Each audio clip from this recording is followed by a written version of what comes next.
reconnaissance des efforts que le gouvernement est en train de déployer par rapport à cette transition démographique et à ce dividende démographique. Et personnellement, je suis de la région de Caille. Cette dissémination, quand même, va porter ses fruits parce que je dirais que déjà, à la région de Caille, nous sommes en train même de vivre quand même la mise en œuvre de cette politique, parce que cette politique ne peut se faire si on ne joue pas dans tous les secteurs de développement du pays, que ce soit la santé, c'est-à-dire la santé, l'économie, l'éducation, l'économie et surtout la gouvernance. Donc tous ces facteurs conjugués, on va atteindre à ce que nous appelons un dividende démographique qui va essayer de combler ce vide qui est là. Vous savez, nous, personnes âgées, nous disons qu'au Mali, c'est les morts qui font vivre les vivants. Parce que quand vous partez dans les familles maliennes aujourd'hui, vous trouverez que dans la famille, il y a plus de 20 bras valides, mais la famille vit au prix de la pension du vieux qui est là. Donc, pour corriger tout ça, l'État a mis en place cette stratégie qui va permettre quand même de donner du travail à ces jeunes. Et donner du travail à ces jeunes, il y a plusieurs secteurs. C'est pourquoi j'ai dit dans mon intervention que pour atteindre ça, donc nous devons jouer dans tous les secteurs de développement.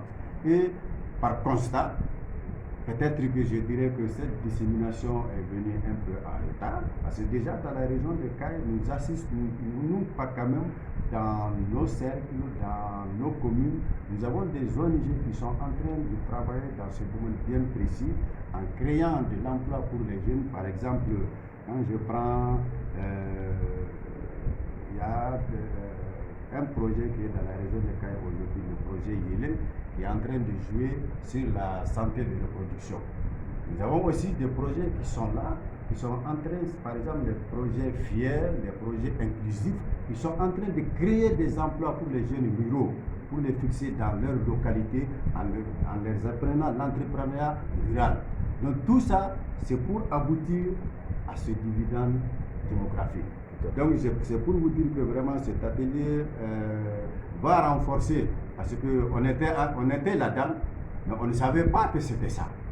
Mais à partir de cet instant T, nous pensons que vraiment nous pourrons nous aussi, à notre retour, essayer d'expliquer aux gens ce que c'est que la démographie, la transition démographique, ce que c'est que le dividende démographique et comment il faut atteindre. Donc vraiment cet atelier nous a permis de comprendre tout ça. Et vraiment moi personnellement je sors très satisfait. Parce que vous savez, les gens n'ont pas le même niveau de compréhension des choses.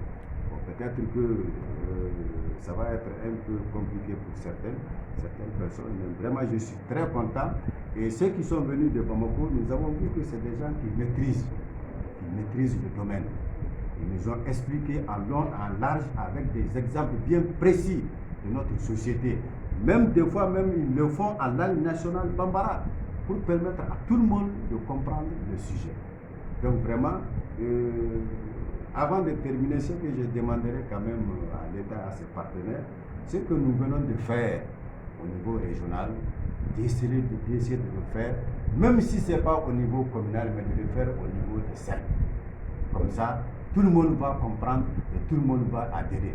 Donc vraiment, encore une fois, je vous remercie et je suis très content et je pense que ça ne va pas être l'affaire.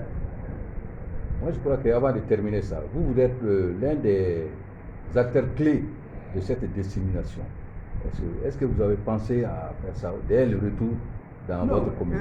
Vous savez, M. Traoré, vous savez, oui, M. Diarra, excusez-moi parce que les Traoré là, c'est pas la peine. Et vous savez, M. Diarra, je l'ai toujours dit, vous savez, nous Maliens, nous responsables, nous avons un sale défaut. C'est-à-dire quand nous venons participer aux ateliers, la restitution est difficile pour les gens. Alors que quand tu viens au nom soit d'une institution, ou bien d'une communauté, ou bien d'une structure bien précise. Donc c'est obligatoirement obligé pour toi, à ton retour, de faire la restitution. Moi, je suis président du conseil de cercle. Je ne peux pas aller dans tous les cercles, mais j'organise une session extraordinaire, vu l'importance du sujet. Tous les conseillers vont venir. Et je fais la restitution. Et tous ces conseillers-là, ils viennent des communes. À mon entendement, ces conseillers, eux aussi, dès leur retour au niveau de leur commune, ils doivent faire la restitution. Tout à fait. Mais malheureusement, il y a aussi d'autres organes qui sont là, que l'État met en place, qui malheureusement ne fonctionnent pas. Je peux passer par exemple les Proxad, Sinon, normalement, quand les Proxad fonctionnent normalement, c'est au Proxad, parce que le préfet est là, le président du conseil de cercle est là, le service chargé du plan SNP-SAP est là, et c'est lui-même qui est le rapporteur du Proxad. Donc là, c'était d'organiser une session du Proxad qui est composé de tous les sous-préfets, de tous les maires, tous les services techniques au niveau du cercle, tous les chefs de village. Ils viennent, on fait une institution par rapport à des choses comme ça. Bon, mais malheureusement, vous savez, au Mali, quand on demande des choses, on nous dit toujours on n'a pas de moyens. Bon, les moyens aussi, il faut les créer des fois. Donc vraiment, soyez sûr que moi, quand même, à ce qui est de mon côté, je ferai la restitution au niveau du conseil de cercle. Il y a un phénomène à Caille, surtout le phénomène migratoire. Qu'est-ce que vous avez pris comme décision afin de fixer les jeunes sur leur terre? Bon, c'est pourquoi je vous ai dit tout de suite que les décisions, bon, aujourd'hui, nous avons dans notre région 2 projets phares, des projets fiers. Fiers même, c'est formation et insertion des jeunes ruraux. Ces projets-là sont venus pour fixer les jeunes ruraux dans leur village. Afin d'empêcher la migration. Okay. Donc il y a FIER, il y a aussi des projets inclusifs qui sont aujourd'hui dans la région de Caille. Et bon, si FIER est dans 3 cercles, mais inclusif est dans tous les cercles de la région de Caille. Tout ça, c'est des activités de création d'entrepreneuriat, de création, comment on les appelle, des AGR. Et soit tu peux le faire seul, soit c'est une association, une coopérative. Tout ça pour fixer ces jeunes à créer l'emploi chez eux. On leur donne tous les moyens pour le faire. Donc vraiment, sur ce point aussi, je remercie le gouvernement du Mali qui est en train quand même de nous appuyer dans ce domaine. Et c'est des choses, aujourd'hui, je peux vous dire que dans mon cercle, j'ai plus de 650 jeunes aujourd'hui qui sont dans l'entrepreneuriat dans leur village. Ce n'est pas au niveau de ce, mais dans leur village. Merci.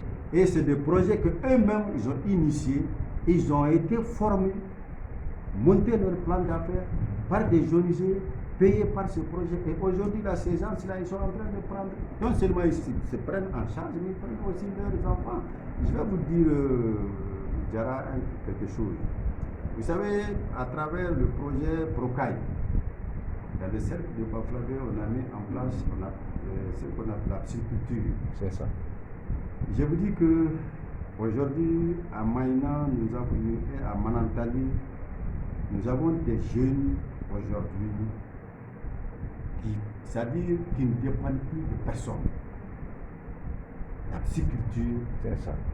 Le projet leur a donné case avec tout pour un départ. Après, ils ont vendu et maintenant, c'est des jeunes aussi qui sont. Aujourd'hui, ça fait 1 an et demi, ils sont multimillionnaires. Ah là, c'est bien. Et même, ils sont en train de prendre d'autres jeunes aujourd'hui pour les faire travailler. Ok. Donc, vraiment, c'est des choses qui sont là. Donc, par rapport tout ça, c'est pour. Et il y a parmi ces jeunes, il y a un jeune, lui, il a la chance, son père est en France. Il lui envoie de l'argent pour prendre le visa, pour aller en France. En réponse, il a dit à son père, bon maintenant, père, l'argent que tu m'as envoyé là, moi je vais payer une case et je vais mettre ici. Moi, ma France là, c'est ici, c'est terminé. Ça, c'est très bien. Donc c'est des choses maintenant que il faut encourager. Et nous demandons à l'État à nous chercher des partenaires quand même qui puissent venir. Et nous, quand même, nous sommes là pour les appuyer, nous sommes là pour les orienter. Et je crois que les jeunes aujourd'hui sont en train de comprendre beaucoup de choses. Si hier, bon, c'était la débat, mais aujourd'hui, vraiment, les jeunes commencent à prendre conscience, à savoir qu'aujourd'hui, il faut essayer de faire quelque chose pour nous-mêmes. Donc vraiment encore une fois, je vous remercie. Toute l'équipe venue de Bamako par rapport à cette dissémination. Et je remercie très bien Diarra, mais pas même au même degré que les Traoré. Donc vraiment, merci beaucoup. Merci, Monsieur le Président. Voilà. Donc nous vous souhaitons bon retour dans votre